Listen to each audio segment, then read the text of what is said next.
Hello, everyone, and welcome to the Sacred Synthesis. My name is Benjamin Moore, and I am a co-founder and co-executive director here at at the church. And today we have a really amazing opportunity to have a conversation with Dr. Rich Rosca, who has a breadth of experience and knowledge in various skill sets. And so I'm going to just read the bio that you have here on LinkedIn to make it just a summation, and then I'll give you an invitation to sort of introduce yourself and whatever you'd like to bring forward at this time. So Dr. Rosca is an integrative practitioner specializing in shamanic acupuncture and functional medicine with an emphasis on sleep optimization. He guides clients through NLP, EMDR, informed processing to restore the nervous system, reframe trauma story, and can level towards the depths of altered state facilitation. Currently supporting veterans, first responders,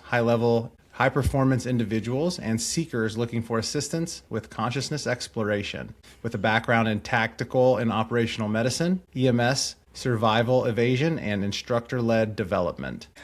So welcome. Yeah. So if there's anything I missed there that you'd like to bring forward, please share some of your professional expertise. I'd love to bring that out so people can have a good idea of where you're coming from. It's kind of funny hearing that sometimes it feels like a past life, even if it was just yesterday. It sounds good on paper. However, perhaps as many of us know that the development has no depth. It just keeps going. And once you peel a layer, there's just another.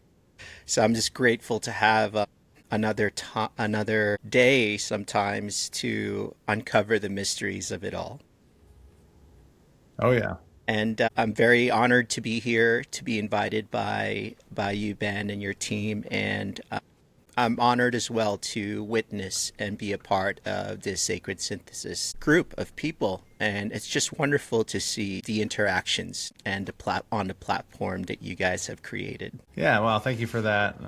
Yeah, for sharing that. And it's I recognized so long ago that there wasn't really, I would say, an interface for individuals who are really seeking to improve the quality of their life. And, you can go to doctors or other practitioners and get advice, and you can maybe find some conversations that are happening in social media. But my focus really started around psychedelics and, how can we bring these conversations together that we have these beautiful professionals that have really, really deep clinical knowledge, and then there's the shamanic side of psychedelics, and how can we blend these things together to keep the mystery but also have informed medical pathways for people to actually get the help they need and integrate it into their life. Beautiful. Yes, and as we had begun talking earlier, I really didn't know where to start because some days time feels like a loop, and if I were to just capture what may be relevant for this conversation is that I was seeking for a very long time through my military career, through my graduate studies, and even as a young teen. There was always a sense of there's something more to this. There's something a little bit behind why this person may be angry, or there's something a little bit behind why this person can be so caring and loving. And I wanted to understand that. And I wanted to see if it was tangible and to somehow work with it in many ways. And it took a very long road and got lost many times. Some of my seeking has brought me to cults, and I have participated for years with various roles and studied internal alchemy, meditation, qigong. And sometimes it all spits you out, and I feel like I've gone nowhere. But the more profound encounter was with Mother Aya, and at a church where I was lucky enough to be invited. It was local here in Napa, California. A beautiful retreat. And I've never done any form of psychedelics before, and ayahuasca was my introductory doorway. All right. That's a good doorway to go through. Wow. Yep. Yes, beautiful church. A lot of the shamans were women. It was a Colombian group, and they were just so nurturing and so caring. And It was a 2-night event, and I must say that it certainly had opened doors while helping me clear out a lot of the traumas I didn't know I had. Yeah, exactly. Ayahuasca can often do that, right? Sort of bring back these stored things that we've put away. Yes. And so for a while, I sought to, and perhaps it's futile, you can never really replicate one event from another because you change so much in between. Psychedelics to me was pursuing the next big ride and the next big ride to dive further into the abyss or to get to level up to the next height until I started actually after retiring from the military, and it was all kind of overlaid then, and got into the study of Chinese medicine in my doctorate, did I realize that sometimes big things come in small packages. And so that is an ode to the approach that I saw with sacred synthesis and offering micro and in agency in being able to do that within your time and space. And so that was quite an interesting left turn, because from then on I sought to merge what I was learning on the one side with Chinese medicine, internal alchemy, and my own nuance for nervous system regulation and healing from trauma with microdose. And I was very interested for the bridge between the two. Yeah. So in sharing that, what did you begin to notice in individuals when working with like a microdose versus if they were just coming in off the street and doing work with you, sober? Sober. It's really hard. I think sometimes the world can be rough, and so there's a lot of people walking around with armor and shell, a hardened nervous system just to survive from one day to the next if they're carrying all these burdens and trauma. In Chinese medicine, there is a system called the extraordinary vessels, which I would say are the older ancestral meridians that were formed perhaps with childhood and ancestral embryonic templates, meaning they are your main highways, the old ones that are underneath your newer patterns. And so if I'm honored enough to have someone that wants to go that deeply, then we work our way down into that level where microdosing makes a big difference is when there's just a struggle to interrupt a default mode network or to soften the hard shell and to just be vulnerable enough to heal and flow. And so when I encountered that, I realized that you have to have an integration of medicines for this modern day type of cases that have come into my clinic. Yeah, as to your point, it seems we've created a very, I want to say it's an importance around the ego or identifying with oneself. So softening these structures seems to be a very useful way to begin to get deeper with someone, right? To bring what's inside out so it can be seen, felt, worked through. Yeah. And the kind of assistance perhaps in the containers that you set over there, I see the instruction, the guidance, the care and mindfulness around making sure someone is ready for that day or for the 30 days that they're going to engage. It requires that much, just as it does on my table when someone walks in. We have to set a container much the same way. We have to go only as far as someone is ready to go at that time. And that's where medicine helps too, because if we can have them touch that along with whatever the container has within it, whether we're working with bowls, with music, with somatic and breath work, or in my case with needles, with sage, I use PEMF as a frequency device on the body itself too. You just we're in this frontier world where we're just figuring out what possibilities there are with all kinds of medicine. Yeah, wow, wonderful. Yeah, and as you go in and you shared a little about sort of the tools that you're working with, I understand, at least in Chinese medicine, there's a map of the whole person, right? It's not just like we're gonna aim at this this neurosis or this thing. Everything affects everything. So can you walk me through sort of what Chinese medicine perceives at when it looks at the whole person? Sure. I think much the same way we agree that everything's integrative. You can't separate one thing from the whole. So Chinese medicine can really take you on a tour on that lens. For example, one lens that we look at is the elements and organs. There is a cycle by which they are very generative to one another. The image is quite available online. If you type in Chinese medicine 5 elements, you will see that there is a clock per se, and each organ is responsible for generating the next. When there's something wrong or stuck or blocked with one side, everything else is going to be affected in one way or another. For example, a lot of the crossovers I've seen in other Eastern medicines is that anger and the liver have a very strong correlation. In Chinese medicine, much the same way. Anger, the liver, when you think of alcoholism as well, and the kind of toxicity burdens that we have, the energy of anger can be stored there. If someone's liver is angry, per se, it can overact on another organ, which is our stomach and spleen. So someone who gets angry may start to develop gut issues,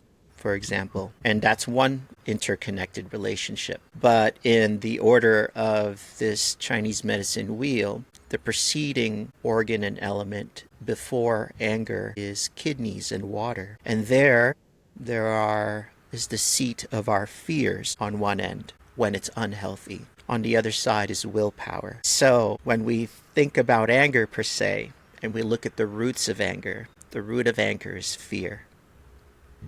So that is one way the system works. And if I'm clear enough to be able to see it, then I can work with the appropriate meridians to help that flow a little bit better. If there's too much energy in the anger, then we're going to strengthen the organs that can hold it or help it move a little bit through and past that organ and have it not do further damage down the line. Oh, wow. Well, thanks for that. It's quite beautiful, and so do you notice? I think we just touched it a bit, but you notice a certain expediency when working with a microdose versus working with someone who is not, to bring that energy forward or bring that presentation, so then you can sort of witness what's going on within them or where they're resistant or stuck. Well, great question. Well, within my clinical hour, or I should say 90 minutes to 2 hours, I think that's a kind of a sweet spot for most things where we're not rushing and we also give time for all the medicines to work. What I've noticed here is, especially with the Unity Mist, it feels like it's the right vehicle and the right onset, the right peak and the right time for me to work with in my space. For example, I'll have someone sit, and as we're talking, perhaps this is the 3rd or 4th time we've been together, I'll have them start on the mist right away, and then I'll continue my usual assessment. By the time it's just starting to come in, they're already lying down on the table, and it lays out this beautiful way to just get into parasympathetic state, for them to get into the soma. I would guide breath work in, and then we begin with needlework based on what I've assessed from them in the past or where we're currently at. So it's very dynamic, but that's one order of protocol to help someone within the 90 minutes mark of putting together your medicine and this medicine here. Yeah, thank you for sharing all that. And so, as the practice evolves and as people start to go through, one of your pillars is sleep and sleep architecture. So Yes. These practices and obviously we're talking about the whole human here. Does it directly affect and improve the quality of sleep, or are there specific practices within your approach that are focused specifically on sleep? In a perfect case, we hope that someone could have balance within their days, meaning as much work as they put in during the activity of the daytime and the sun is equal to the amount of rest they can have at night. Perhaps you and I both know that equilibrium can easily be disturbed depending on our approaches to life and just life's demand. So I do find that people who are able to get in body work or medicine work once a week, it helps them get a foothold for regulating the sleep cycle of the day to day. Now, I'm currently still actively studying further into the functional medicine space, but sometimes it's not easy to time treatment with bedtime. And so you need to have a lifestyle that's supported by either medicine you can take on your own agency. Some people may resort to melatonin at night or nervous system regulators like GABA to help downshift yourself, or even perhaps one of the medicines Sacred Synthesis has. I have not explored the use of that on that end, but and as well as just basic sleep hygiene, like regulating a time where you always go to bed, keeping a nice cool room, no ambient light, and reduce blue light exposure as a basis for getting into beautiful sleep. And then when we get into sleep itself, perhaps we're trying to navigate REM. Yep. We're trying to navigate stage 2 and deep sleep. Ideally, I think the resilience factor for most people will go up so much if they can just have really good sleep. Yeah. Yeah. Exactly. And just to your point, disrupted sleep can really create a cascade of challenges in people's daily waking life, right? Yes. Yeah. So what does sleep look like in someone who is genuinely regulated, like someone who has an ideal sleep cycle? When I was a student, one of our basic questions we would ask is, do you wake up feeling rested? Do you feel like you can take on the day, or does it take a pound of coffee and a loud alarm clock to shake you into facing? Most people, when I ask them, children are really good sleepers. Even at that point, really quite resilient too, even if their world is not perfect. It would be something like that as a reference. When you're a kid, you went to sleep and you didn't even remember you went to sleep. And you were totally out, and you wake up and you bounced off the bed. It would be that way. But as adults, of course, in this modern world, there's so many traps. And therefore, it's hard to say. I have not come across anyone that has said that they get good sleep all the time or could remember when the last time they had a good sleep. So, and if they did, what I'm learning now, even in terms of trauma and immune function, our brain's lymphatic system has a chance to really process old wounds if it had good sleep. And so as a carry-on factor for the body's natural medicine, let's say that, you had a treatment and you had medicine on Wednesday, and that evening you slept like a baby. But you can't really do that every day, right? You can't get a treatment. You can't always do that. But we'd have to rely on lifestyle things like down-regulating, stretching, anything to wind down that nervous system organically and get you some good sleep, because sleep is an essential medicine for day to day. Yeah, exactly. Yeah, I started turning lights off and going to candlelight after sunset. If not always, but we know I'm doing my best at this stage. So I think I started to notice these little cues in the environment. It's like getting in the circadian rhythm. So if we can create cues that mimic the sun, yet I know it's always challenging for people that have a really active, very busy lifestyle, kids, etc. So Yes. it's then I'm sure it's like, how do we help them manage their life in that like high performance or high op tempo environment, while still needing to be able to perform but also rest.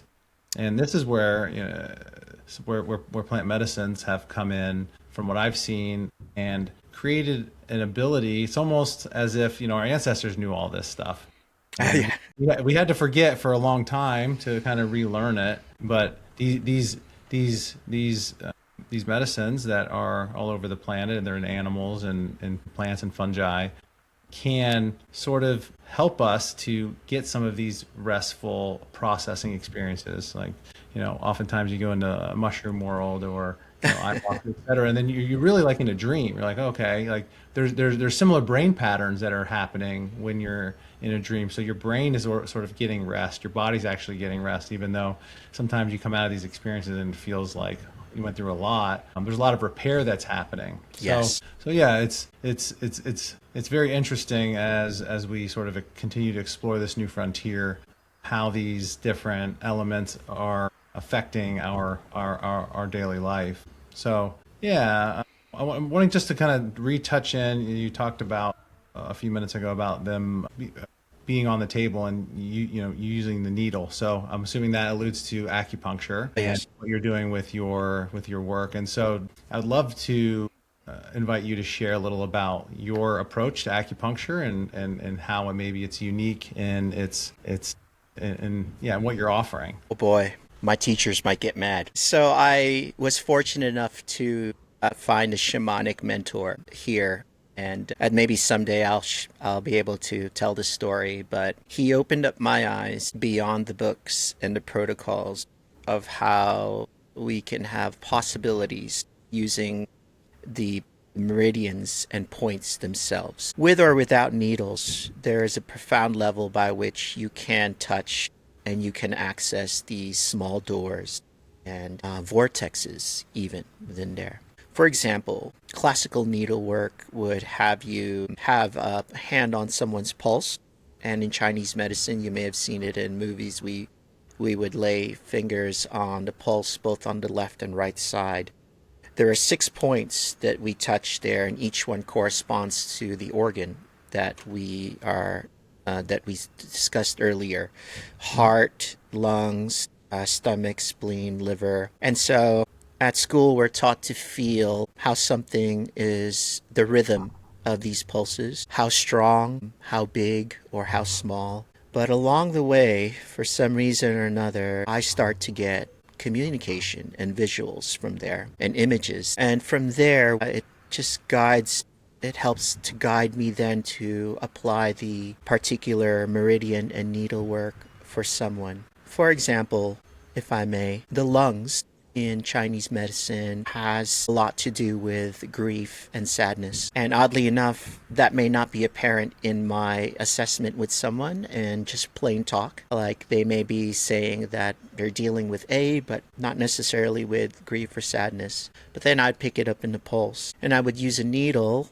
sometimes as a tester at a particular lung point, and they would have a reaction or a response, I would say. Some people are wet sensitive, but I would have other needles and they would not have such a response, but then for the lung, they would. And then from there, a question is formed. If they're on the table and I ask them, are you feeling anything with that needle? Did something come to mind? Sometimes a tear would come out unexpectedly, or sometimes it's a memory that perhaps they were still sad over losing a loved one or a pet more recently. But it wasn't apparent in our conversation, yet the pulse and the needles show something different. If I find something like that, I would take care of that needle a little more specially by moving energy through, using the chi I have access to. I would bring sage and palo santo in as well, and even frequency playing about 541 DNA repair. Sorry, maybe 528. I'm kind of losing my frequency calibrations here. And I would just have those harmonics touch the needle. I would have the smoke from the sage touch the needle. And so this is not something that's textbook in school. It is something that's just born from things coming together, from my particular experiences and for the beautiful opportunities of patience that I'm able to have. Yeah, wow. Yeah, it sounds like you have a very deep intuitive process, which, it is. I what my belief is, we are returning to that, right? That intuitive Yes.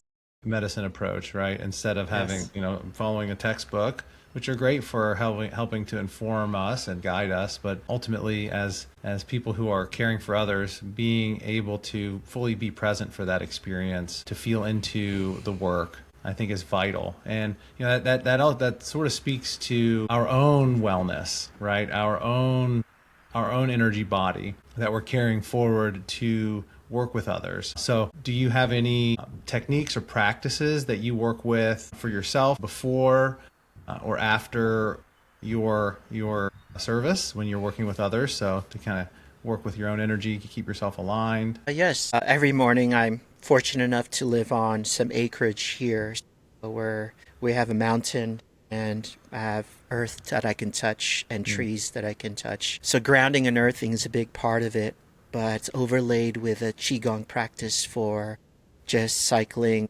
cleaning up my own energy beforehand. And I mean, Qigong is not so strange anymore for most Right. people. So it's a way of centering in. But when I have a client and let's say we're going to use medicine, I also use the medicine. Perhaps my dose is a little lighter, but it allows us to both be within the same vibration. And even with deeper shamanic work, I have to build my own tolerance to be able to work with the medicine present inside them, inside myself. That seems to be a conduit that has done well up to this point. So those are some of my little practices. Yeah, exactly. Well, thank you for sharing that. Yeah, it's so vital to be in one's own practice of self mastery. I believe that we all have our innate, we'll say, ideation around what that is. We all have different paths, but having something that we can fall back into that is our own pattern and is of our own innate wisdom helps us to shed anything that could be attached from others, and also help us to completely show up as an authentic being so that people can receive the medicine that we're offering. So yeah, thank you so much for sharing a bit of that. And I've been with many different healers, practitioners, shamans, if you want to call, sort of the complete picture of that. And there's many who aren't doing these practices, and I can see the difference in how they're showing up and how they're communicating with participants in ceremony and retreat, having been doing this for quite some time. So it's very refreshing to hear that you've got a good practice that you drop into. And that sort of speaks to the quality of care that you're giving, that you are offering to your clients. So again, thank you so much for that. And then in your, let's say, like in your overall model, and maybe even like we can sort of expand into the model of healing for everyone. Where do you believe, if at all, do you believe that psychedelics play as let's say, like an ingredient to the healing process? Is it something that's just an event that they go to and then we work with all these different integrative practices, or is it something that can be integrated, as you see it, throughout many different practices within their healing path or journey? There's a guideline I follow for my interactions here, and this is before working with medicine or deeper medicine of sorts, is I try to make sure that from a very basic level that regulation is the state that they're in. And I always say regulation before revelation, because if you're not in a more ideal state, whatever's revealed to you will be overwhelming or would be lost. And so if you're a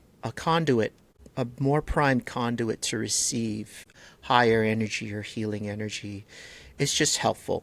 It feels like the right polarity by which to get it. However, after revelation, we're not done, because you need integration. And that integration is what I feel is like, there are people who meditate on a mat, but once they get off the mat, they can be not very nice. Right. Let's just say that. So I say integration is taking that meditation everywhere you go in the day, right? You are processing the insights that you've been given as a gift, and that mutuality of role gives it that sacred space, and you end up alchemizing and upgrading and evolving. So if I were to have a perfect picture, it would be regulation, revelation, integration. Amazing. Yeah.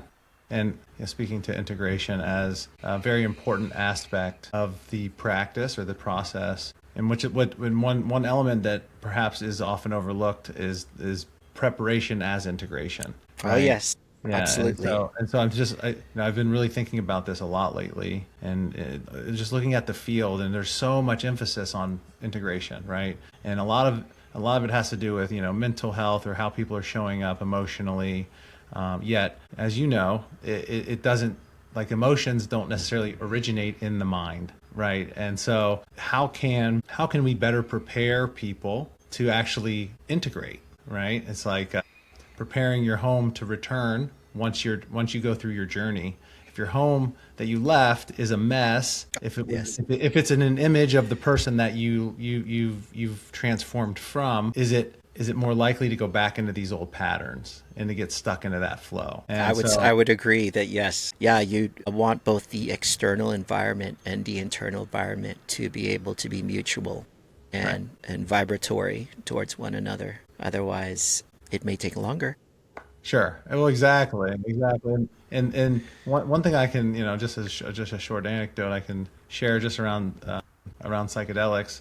I can remember when I started this journey with mushrooms, and one experience, I would stay up at night and take mushrooms with my family upstairs, and I had taken some, and after I was in the afterglow period, I went into my kitchen and I looked around. I'm like, this place is a mess. It looked horrific to me, and so I'm like, I can't do anything. I can't make food. I have to leave. And so I left the kitchen. The next day I went in, and the kitchen was pretty clean. There was a couple dishes in the sink, and there were a few things were out of place. But what it dawned on me is that the medicine itself had showed me anything that was out of place, that wasn't in energetic attunement or alignment with me. And it felt so uncomfortable, right? And so I think this speaks a lot to preparing your environment, preparing your vessel for that alignment so that it can actually be received. Because, in hindsight, I'm like, well, if that place was clean and neat and organized, I probably would have danced around the kitchen, made some food, and, zenned out to my experience. But it wasn't. It was almost like repulsing me from that space. So, that is like, okay, well, if I prepare the environment better, I could better drop in and be in that afterglow integration period where I'm able to bring some insights forward instead of being in resistance. So That's good. so just a short anecdote. And as we speak about integration, and there's so many different tools and processes for people to effectively integrate their experience. What do you believe is one thing that is a must for the integrative process? It may sound simple, but I think if it's really honed in, mindfulness is quite a very helpful state to acquire. And when I say mindfulness, it's this ability to discern where energy and influences are originating or coming from. For example, you walk into a room. Before you walked into that room of people, you were feeling good. You walk into the room and now you're feeling sad or you're feeling angry. Mindfulness and discernment could have you have a conversation, go, is this me or is this happening? Let me sort this out. And maybe perhaps you kick the dust off and you're like, oh, okay, it's not really me. I'm just going to go on my way. Good blessings to this room. And then now you haven't dipped or you haven't been hijacked in terms of your emotional day. Yeah. Yeah, yeah, that's a very important distinction. Yeah, thank you. And mindfulness as a focus, as an ideal, is vital, right? Because as you're saying, discernment, being able to understand what is yours and not, and then being aware, right? That's like that level of awareness where you don't necessarily have to attach meaning, but you can use it as a curiosity. Like you can investigate further. Yeah. Yeah, Yeah. And, perhaps this is a piggyback, but the more you can be an observer yeah. to your life, as they say, what life is not what's happening to you. Is that how it goes? I may mess this up for your recording, That's okay. but well, let's scratch that. Let's Yeah, just say if you're in an observation mode, you can have access to tranquility and centeredness and peace, and you won't be swayed by a billboard or doom scrolling and oh yeah, someone's anger on it. very, very, yeah. And so that speaks a lot to sovereignty, right? Which is, gosh, sovereignty as a core pillar of life can help put life in our own hands, right? Our experiences in our own hands, essentially. So thank you so much for sharing all that. And as we sort of round this conversation to close, before we end, I would love to invite you to share any words you may have, any information about you, your practice, or where people can find you, if that's something that feels good and aligned, so that you can have more and more, more and more impact as you desire it. I suppose that if anyone would like to have further engagement, I'm more than happy to work through the school platform. That way we can always loop in because they're going to find me through you. And I think that is a testament for integration. So we want to talk in that space. To be honest, I'm a little bit underground. Where I am is quite rural. So everything is by direct referral only, and it allows me to spend a good amount of time with each person. I guess that's the space I'm working with. I had initially opened up a more commercial type of practice, and I found that it was detrimental to the medicine. So we tailored it back, and now I trust the day to bring whoever I need to meet quietly. Amazing. Well, Yeah. thank you for sharing all that. Yeah. So, well, Dr. Rosca, Yep. thank you so much for your conversation, your time, your wisdom, you walking the path and helping introduce people to these I would say primary, because they're older than our Eastern, or excuse me, our Western medicine approaches. So thank you for reintroducing and carrying forward the primary medicines of our ancestry of this planet. It's so vital, and so make sure that's not lost on anyone. And anyone that's watching that is getting value from this, please share this video with your friends or community so that we can continue to spread the good word of healing. And yeah, with that, thank you so much, Dr. Rosca. I really appreciate your time, and yeah, goodbye, Thank everyone. you as well. Yes. Honoring your work there as well. Thank you. I'm just gonna